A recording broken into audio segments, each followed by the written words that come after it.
Dante, may reaksyon na ba dito ang Department of Justice?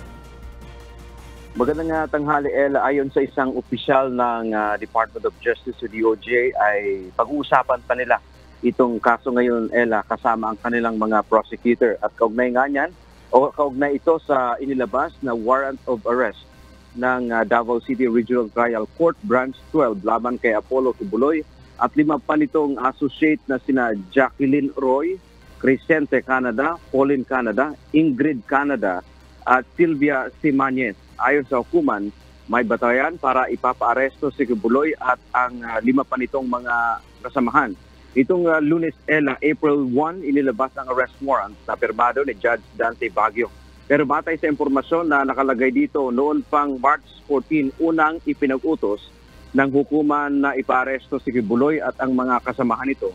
Subalit naghain ang kampo ni Kibuloy ng motion na ipagpaliban muna ang pagpapatupad ng arrest warrant dahil naghain sila ng motion for reconsideration sa Department of Justice kaugnay sa kaso ni Kibuloy na sexual abuse of minor.